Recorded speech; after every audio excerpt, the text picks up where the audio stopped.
코스피가 외국인의 매수세에 힘입어 장중 2,860선을 돌파했습니다. 허니문 랠리를 타고 특히 삼성전자는 7거래일 연속 오르면서 2달 만에 6만 원 선을 회복했습니다. 비상계엄 선포 이후 이어진 6개월간의 혼란기 동안 식품 기업들이 가격 인상에 나서면서 가공식품 53개 품목 가격이 크게 뛰었습니다. 특히 가격이 5% 이상 오른 품목은 19개에 달합니다. 이재명 대통령이 오늘 경제위기 대응을 위한 비상경제점검 TF 2차 회의를 주재합니다. 오늘 회의에선 20조 원 이상 2차 추가 경정 예산안의 규모와 일정 등 논의가 본격화할 것으로 예상됩니다. 한국은행의 기준금리 인하 영향으로 은행권의 예금금리가 3년 만에 최저 수준으로 떨어졌습니다. 이번 주 KB국민은행과 기업은행은 정기예금의 기본금리를 최대 0.25%포인트 또 인하할 예정입니다.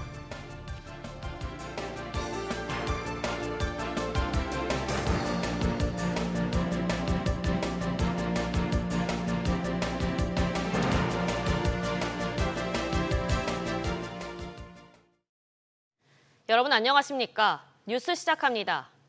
새 정부 출범 이후 증시가 계속해서 상승 랠리를 이어가고 있습니다. 코스피는 2,860선을 찍었고 코스닥도 760선에 올라섰습니다. 김종윤 기자. 네, 김정준입니다. 코스피가 허니문 랠리로 상승세를 계속 타고 있네요. 네, 코스피는 장 초반부터 수직 상승하면서 장중 2,860선을 넘기도 했습니다. 새 정부 정책 수혜 기대감에 외국인 매수세가 몰리면서 지수 상승폭이 확대됐습니다. 코스닥은 개장 직후부터 올라 현재 760선 위로 올라섰습니다. 코스피에서 외국인은 3,500억 원 순매수하며 지수 상승을 이끌고 있고 개인은 2,300억 원, 기관은 800억 원가량 순매도하고 있습니다. 달러원 환율은 전 거래일 대비 2.6원 오른 1,361원에 개정한 뒤 1,360원 밑으로 떨어졌습니다. 달러는 미국 고용지표 호조와 미중 무역 협상 진전 기대감에 강세를 나타내고 있습니다. 특히 삼성전자는 2달 만에 6만 원대로 올라섰죠. 네, 삼성전자 주가는 7거래일 연속 올라 2개월 만에 6만 원 선을 회복했고 SK하이닉스도 23만 원대로 상승했습니다. 정부의 인공지능 지원 예고에 솔트룩스, 코난 테크놀로지 등 관련주는 15%가량 올라 주가가 들썩이고 있습니다. 벤처 투자 활성화 공약 수혜주 기대에 미래에셋 벤처 투자는 10%가량 뛰었습니다. 원화 스테이블 코인 도입 움직임에 결제 관련 시장 확대 전망으로 카카오페이는 상한가를 쳤습니다.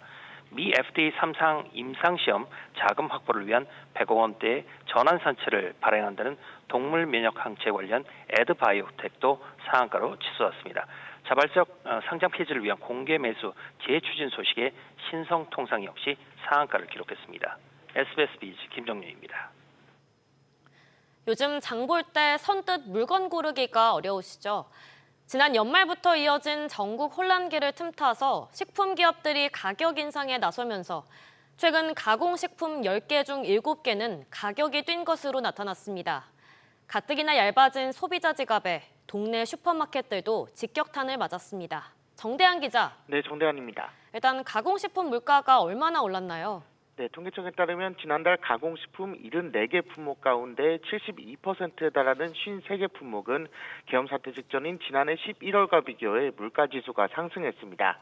이 사이에 물가가 5% 이상 오른 품목은 19개에 달했는데요. 최근 원재료 가격이 오른 초콜릿과 커피는 각각 10%, 8%씩 올랐고 양념소스와 식초, 젓갈은 7% 넘게 상승했습니다.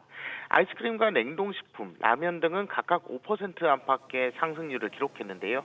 그동안 기업들이 정부의 물가 안정 대책에 협조해 가격 인상을 자제해 오다가 계엄 이후 혼란기인 연초부터는 제품 가격을 무더기로 올렸다는 분석이 나옵니다. 지난달 가공식품 물가의 전달 대비 상승률은 4.1%로 계엄 사태 직전보다 3배 높았습니다. 이런 상황에 소비 침체까지 겹치면서 슈퍼마켓도 고전하고 있다고요?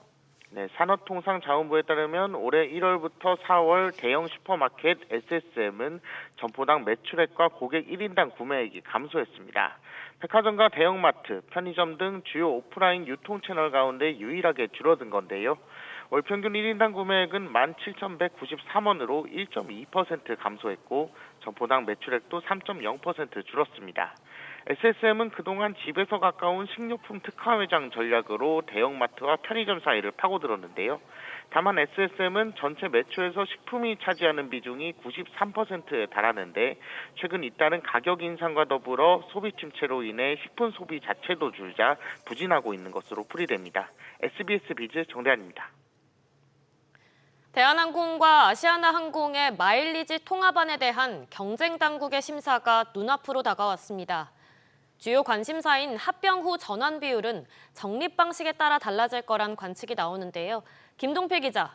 네, 김동필입니다. 우선 관심을 모았던 적립 방식은 결국 탑승 유무에 따라서 이제 비율이 달라질 수 있는 거죠.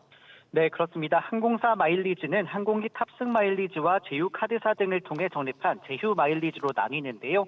업계에선 탑승 마일리지의 경우 1대1 전환이 유력한 것으로 보고 있습니다. 국제항공우송협회가 정한 도시간 비행거리를 기준으로 적립되기 때문에 항공사가 다르다고 해서 큰 차이가 없기 때문인데요. 다만 제휴 마일리지의 경우 항공사별로 시장에서 책정하는 가치가 달라서 비율이 달라질 수 있습니다. 제휴 카드 마일리지의 경우 대한항공은 통상 1,500원당 1마일을, 아시아나항공은 1,000원당 1마일로 가치가 다릅니다.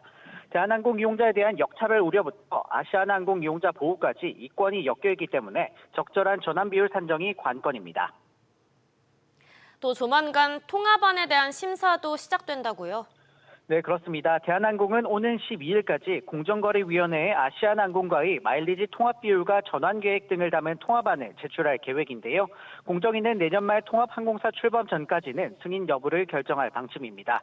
통합안이 공정하고 합리적인지와 소비자 권익을 해치지는 않는지 등을 면밀히 살필 방침으로 알려졌습니다. 특히 새 정부 출범 직후 들여다본다는 점에서 더 엄격한 심사가 예상됩니다. SBS 비즈 김동필입니다. 보험사들의 적자를 유발했던 실손 1, 2세대 개혁이 새물살을 타고 있습니다. 이재명 대통령이 후보 시절 공약한 선택형 특약이 대안으로 제시되고 있기 때문인데요. 이정민 기자. 네, 이정민입니다. 일단 이재명 대통령이 공약한 이 선택형 특약 도입이 어떤 내용인가요? 네, 실손보험 선택형 특약은 1, 2세대 실손의 보장 성격은 유지하면서 가입자에게 불필요한 진료 질병 보장을 뺄 수 있도록 하는 말 그대로 보장 항목을 선택할 수 있도록 하는 내용입니다. 예를 들면 도수치료 등을 받지 않고 보장 항목에서 제외한 뒤에 보험료를 삭감받는 식입니다. 보장 항목이 줄어들면 보험료는 당연히 줄어들 텐데요. 이럴 경우 보험사가 지출할 보험금이 줄고 가입자는 자기 부담금이 적어 상대적으로 많았던 보험료를 줄일 수 있다는 게 장점으로 꼽힙니다. 만약 이 선택형 특약이 도입되면 항목에서 비급여 진료 과목을 뺄 수 있을 것으로 보인다고요? 네, 선택형 특약이 실무적으로도 가능할 것으로 보이는 이유는 부담보 기준 때문인데요. 부담보는 특정 신체나 질병에 대해 수술이나 입원 등을 해도 보험금을 지급하지 않는 기준입니다. 업계에 따르면 모든 보장이 부담보에 해당하는 건 아니라 진료 수요가 있는 도수치료 등 주요 비급여 진료 과목이 선택 대상이 될 것으로 예상됩니다. SBS 비즈 이정민입니다. 취임 엿새째를 맞는 이재명 대통령이 오늘 2차 비상경제점검 TF회의를 직접 주재했습니다. 민생경제 회복을 위한 20조 원 규모의 2차 추가 경정 예산 편성을 두고 재정점검을 보고받았는데요. 대통령실 연결합니다. 우영준 기자. 네, 용산 대통령실입니다. 먼저 두 번째 비상경제점검 TF회의 소식부터 전해주시죠. 네, 오늘 오전 10시부터 진행되고 있는데요. 2차 회의 역시 1차 때와 마찬가지로 이재명 대통령이 직접 주재했는데 기획재정부를 비롯한 각 부처, 차관급과 실무자들이 참석했습니다. 회의 앞서 이 대통령은 최근에 물가가 엄청나게 많이 올랐다. 라면 한 개에 2,000원 한다고 한다며 물가 문제는 국민들에게 큰 고통을 주기 때문에 현황과 대책 등을 다음 회의 이전에라도 달라고 지시했습니다. 이후 이 대통령은 추경과 관련한 논의에 들어갔습니다. 당초 전 정부의 35조 원 규모의 추경을 요구했던 만큼 1차분을 빼면 20조 원 정도의 추경 편성을 추진할 것으로 예상이 됩니다. 추경안에는 1인당 25만 원 규모의 전국민 민생회복지원금은 물론 자영업자와 소상공인 대출 탕감 예산도 포함될 전망입니다. 특히 그간 이재명 대통령이 민생 회복을 강조한 만큼 이번 2차 추경은 직접적인 경기 부양에 초점이 맞춰질 가능성이 높죠. 네, 그렇습니다. 이재명 정부의 인수위 역할을 할 국정기획위원회 이한주 위원장은 어제 SBS 비즈와의 통화에서 민생과 경제 회복을 최우선 과제로 지목하며 가장 빠른 처방은 소비라고 밝혔습니다. 이 대통령이 강조해온 지역화폐 등을 통한 직접적 소비 유도가 최우선 정책이 될 것임을 시사한 것으로 풀이됩니다. 한편 하나증권은 보고서를 통해 만약 35조 원 규모의 추경이 투입될 경우 성장률은 약 0.3%포인트 제고될 것으로 내다봤습니다. 올해 경제 성장률 전망이 0%대 전망이 우세한 가운데 1%대를 사수할 수 있을지 주목됩니다. SBS 미주 우영준입니다. 이와 함께 2차 추경안에는 소상공인 채무조정 등 과감한 비탄감 방안이 함께 담길 것으로 보이는데요. 자세한 내용 취재기자 연결해 알아보겠습니다. 지웅배 기자. 네, 지웅배입니다. 금융당국이 비탄감 방안 구체화에 들어갔다고요? 네, 금융당국이 장기 소액 연체 채권 규모를 파악하고 나선 가운데 조만간 배드뱅크를 설립해 매입할 채권 규모와 지원 대상 등을 구체화할 것으로 보입니다. 배드뱅크는 부실 자산을 인수 정리하는 전문 기관으로 운용 손실은 정부 재정이 떠안게 되는데요. 일반 장기 소액 연체 채권 소각을 목적으로 하되 일정 요건을 채운 소상공인과 자영업자도 채권 소각 대상에 포함될 것으로 알려졌습니다. 재정 조달 방안으로는 은행권 등 민간 회사의 공동 출자 방식이 거론됩니다. 핵심은 그 규모인데 어떻게 될 것으로 보이나요? 네, 정부는 2022년 10월 출범한 새 출발기금 운용 경험을 참고할 계획인데요. 대통령의 공약에 따라 새 출발기금의 적용 대상 채권은 대폭 확대되고 배드뱅크 운영도 본격적으로 활성화될 것으로 예상됩니다. 특히 이재명 대통령이 계엄 이후 자영업자의 부채까지 채무조정 대상에 포함하겠다고 공약한 만큼 기존 2020년 4월부터 지난해 11월까지인 적용기간이 그 이후로까지도 연장될 가능성이 높습니다. 또한 자영업자들이 요구해온 담보채권 10억 원, 무담보채권 5억 원 이하 조건 완화도 이뤄지고 원금 탕감률도 크게 상향될 수 있습니다. 금융당국은 조만간 자영업자 채무조정 종합대책을 내놓을 예정입니다. SBS 비즈 지웅배입니다. 한편 서울 아파트 거래량이 다시 늘고 있습니다. 특히 토지거래 허가구역으로 재지정된 강남 산구와 용산구가 증가세로 돌아서면서 규제 효과가 사라졌다는 분석이 나오는데요. 취재기자 연결해 자세히 알아보겠습니다. 김한진 기자. 네, 김한진입니다. 일단 서울 아파트 거래가 얼마나 늘었나요? 네, 지난달 서울 아파트 매매는 5,483건으로 한 달 사이 2% 늘었고 지난해 같은 기간보다는 3.4% 많았습니다. 만 건을 웃돌았던 지난 3월 이후 토지거래 허가제 확대 여파에 가파르게 줄었다가 한 달 만에 다시 반등한 겁니다. 토어제가 확대 적용된 강남 3구와 용산구도 매매 거래량이 한 달 전보다 많았는데요. 강남구는 4월 108건에서 5월 153건, 서초구는 49건에서 96건, 송파구는 129건에서 142건으로 늘었고 용산구도 38건에서 44건으로 늘었습니다. 신고가 행진도 잇따랐는데요. 서초구 만포동 아크로 리버파크 전용 면적 84제곱미터는 지난달 1일 3개월 만에 10억 원 가까이 오른 가격으로 거래되며 신고가를 다시 썼습니다. 마포구에서도 마포 레미안 푸르지오가 지난달 모든 평형에서 신고가를 기록했습니다. 그런데 이처럼 토어제로 묶였는데도 거래량이 늘어나는 건 어떻게 해석해야 할까요? 네, 지금이 집을 살 때다라는 심리가 커진 영향으로 풀이됩니다. 다음 달부터 시행되는 3단계 스트레스 DSR 총부채 원리금 상환 비율 규제가 대표적인 요인인데요. 수도권 주택담보대출에 붙는 스트레스 금리가 현재보다 0.3%포인트 높은 1.5%가 돼 대출 한도가 줄어들기 때문입니다. 여기에 시장에서 한국은행이 하반기에 2차례 정도 기준금리를 낮출 것으로 예상하는 것도 막차 수요가 몰리는 배경으로 꼽힙니다. SBS 비즈 김한진입니다. 이런 가운데 은행의 예금 금리는 기준 금리에도 미치지 못하는 수준으로 떨어지고 있습니다. 예금 금리는 3년 만에 최저 수준을 기록하고 있는 반면 대출 금리는 역주행하고 있는데요. 취재기자 연결해 자세히 알아보겠습니다. 오서영 기자. 네, 오서영입니다. 일단 은행들이 예금 금리를 얼마나 내리고 있나요? 네, KB국민은행은 오늘부터 세계 정기예금 기본금리를 상품 만기 이자 지급 방식에 따라 0.1%포인트에서 0.25%포인트 낮춥니다. 대표 예금 상품인 KB스타 정기예금의 기본금리 상단은 기존 2.4%에서 2.2%로 낮아집니다. 1년 만기금리는 2.4%에서 2.15%로 0.25%포인트나 떨어지는데요. 일반 정기예금과 국민슈퍼 정기예금도 3년 이상 맡겼을 때 적용되는 최고 기본금리가 각 2.3%, 2.2%로 하향 조정됩니다.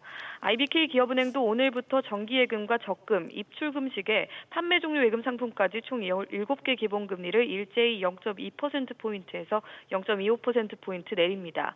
정기예금은 2.45%에서 2.25%로 0.2%포인트 내리고 정기적금 기본금리도 2.75%에서 2.5%로 0.25%포인트 떨어집니다.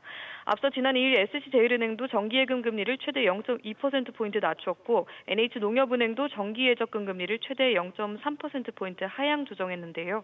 카카오뱅크, K뱅크, 토스뱅크도 지난달 말 한은의 기준금리 인하 직후 예금금리를 일제히 0.1%포인트에서 0.3%포인트 내렸습니다. 그런데 왜 이렇게 은행들이 예금금리를 줄줄이 내리는 건가요? 네, 한국은행의 기준금리 인하와 시장금리 하락에 따른 불가피한 조정이라는 게 은행권 설명입니다.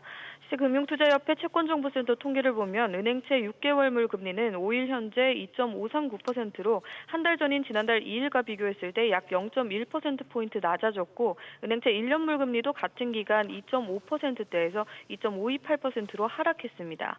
다만 여전히 선제적 관리 명목으로 대출금리는 오르고 있는데요. KB국민은행은 지난 4일 KB스타 아파트담보대출 금리 하단을 3.7%에서 3.87%로 인상하는 등 비대면 주택담보대출 금리를 0.17%포인트 올렸습니다. 우리은행도 지난달 변동형과 5년 주기형 주담대 금리를 0.06%포인트 높였는데요. 이어 K뱅크도 지난 2일 아파트담보대출 가상금리를 0.29%포인트 올렸습니다. SBS 비즈 오서영입니다. 서울시가 내일 서울로 들어오는 톨게이트에서 자동차세나 고속도로 요금 등을 내지 않은 얌체 차량 불시 단속에 나섭니다. 또 도로 파손과 대형 교통사고를 일으킬 수 있는 도로 위 과적 차량도 집중 단속합니다. 류정현 기자.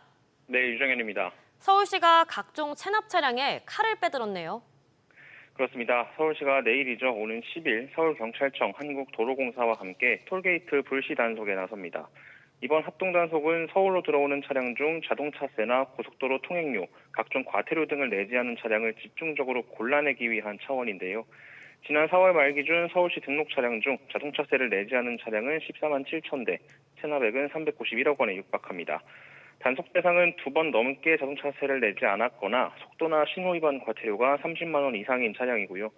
고속도로 통행료의 경우 20번 넘게 내지 않은 상습 체납 차량이 대상입니다. 서울시는 단속에 걸린 차량은 차주에게 우선 납부를 독려하고 이에 따르지 않을 경우 현장에서 바로 번호판을 영치하거나 차량을 견인할 방침입니다. 뿐만 아니라 화물차의 과다 적재도 단속한다고요? 그렇습니다. 서울시 주요 도로와 다리에서 오는 10일과 11일 이틀 동안 이루어지는데요. 자동차와 화물 등의 무게를 모두 합쳐 40톤을 초과 또는 바퀴 한 쌍에 실리는 하중을 말하는 축하중이 10톤을 넘어서면 단속 대상입니다. 이렇게 무겁게 화물을 실은 차량이 도로를 달릴 경우 자칫 도로가 파손될 우려가 크기 때문입니다. 또 주변 차량을 위협할 수 있는 적재물을 포함해 길이가 16.7m, 폭 2.5m, 높이 4m 중 하나라도 초과하는 차량이면 단속됩니다. SBS 비즈 유정현입니다. 한편 아워홈이 하나그룹에 인수되자마자 파업 수순을 밟게 됐습니다. 노사 간 갈등이 커지면서 중앙노동위원회의 중재로까지 갔지만 여기서도 해법을 찾지 못했습니다. 취재기자 연결해 자세히 알아보겠습니다. 신채영 기자. 네, 신채원입니다. 노사 갈등이 당국의 중재로도 해결이 어려운 상황이라고요? 네, 중노위는 지난달 30일 열린 세 번째 조정회의에서도 노사가 입장차를 좁히지 못하자 조정 중지 결정을 내린 것으로 파악됐습니다. 중노위가 조정을 중지하면 노조는 합법적으로 파업을 할 수 있게 됩니다. 이에 따라 아워홈 노조는 조만간 조합원 찬반 투표를 거쳐 과반 이상이 파업에 찬성하면 창사 25년 만에 첫 파업에 나선다는 입장입니다. 다만 노사가 오늘부터 사흘간 다시 한번 대화 테이블 앞에 앉기로 하면서 합의안이 도출될 가능성도 있습니다. 앞서 노사는 지난 2월부터 10차례 넘게 임금 인상률을 두고 교섭을 진행했지만 입장차를 좁히지 못했습니다. 이렇게 되면 지난달에 하나그룹이 아워홈을 인수하자마자 파업 우려가 나오는 거네요. 네, 그렇습니다. 하나는 식품 사업을 이끌고 있는 오너 3세 김동산 부사장의 진두지휘로 지난달 아워홈 지분 58.62%를 인수하고 계열사로 편입시켰습니다. 아워홈은 급식과 식자재 유통으로 국내 2위 기업인데요.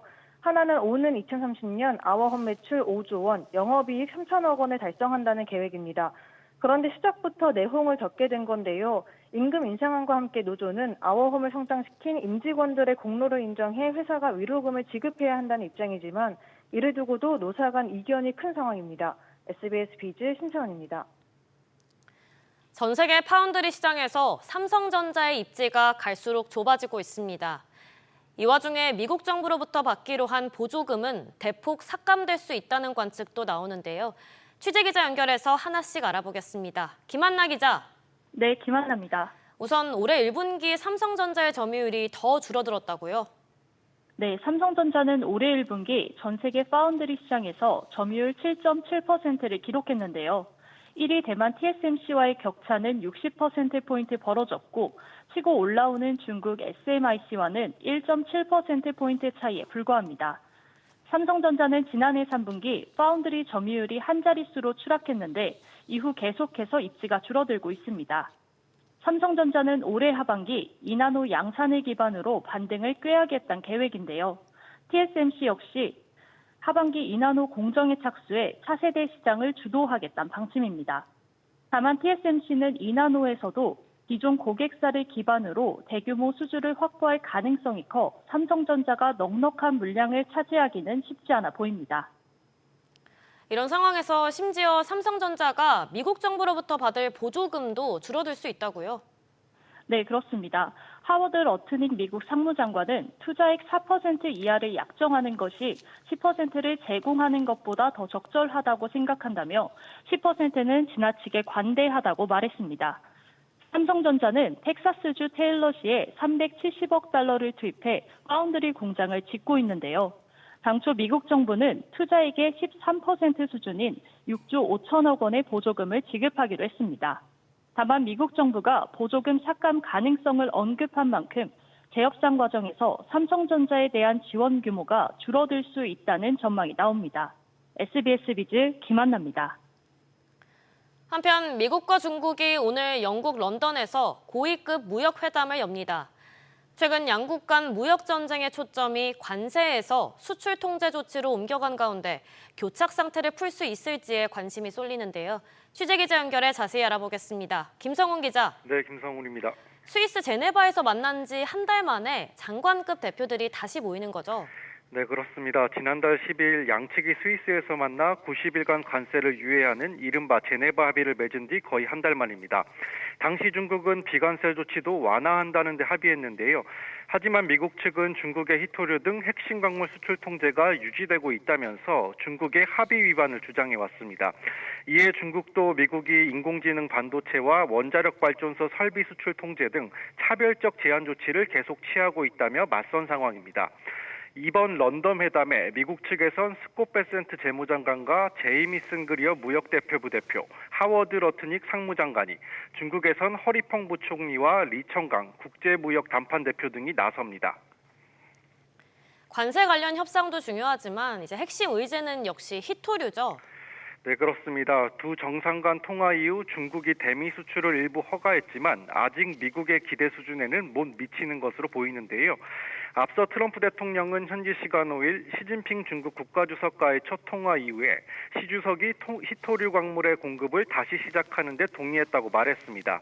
캐비넷의 백악관 국가경제위원회 위원장도 히토류가 4월 초 이전처럼 유입되기를 원한다고 전했습니다. 중국은 관련국과의 소통을 강화하고 법규에 맞는 무역을 촉진할 의향이 있다면서 미국의 상응 조치를 요구하고 있는 상황입니다. SBS 비즈 김성훈입니다. 국내 중앙비금융 공기업 100여 곳 가운데 한국토지주택공사 LH의 부채 규모가 가장 큰 것으로 나타났습니다. 국회 예상정책처 자료에 따르면 지난 2023년 말 기준 LH의 부채 총계는 136조 9천억 원으로 가장 많았고 한국전력공사와 한국가스공사 등이 뒤를 이었습니다. 보고서는 최근 수년간 LH의 부채가 증가한 배경으로 정부 정책사업 수행에 따른 차입과 사채 발행액 증가를 꼽았습니다. 파생상품의 야간 거래가 오늘부터 한국거래소 자체 운영으로 전환됩니다. 한국거래소에 따르면 야간 거래는 평일 오후 6시부터 다음날 오전 6시까지 12시간 이뤄지며 거래 상품도 기존 5개에서 10개 상품으로 늘어납니다. 그간 야간 거래는 유럽 파생상품 거래소인 유렉스와 연계해왔으나 앞으로는 추가 절차 없이 거래소 정규 계좌만 있으면 거래가 가능합니다. 미국 정부가 우리나라를 환율 관찰 대상국으로 유지했습니다. 미국 재무부는 현지 시간 5일 의회에 보고한 주요 교역 대상국 관련 보고서에서 우리나라와 일본, 싱가포르, 대만 등 9개 나라를 환율 관찰 대상국으로 지정했습니다. 우리나라는 앞서 지난 2023년 11월 환율 관찰 대상국에서 빠졌지만 트럼프 행정부 출범 전인 지난해 11월 다시 포함됐습니다. 이번 보고서에선 아일랜드와 스위스가 환율 관찰 대상국으로 추가됐습니다.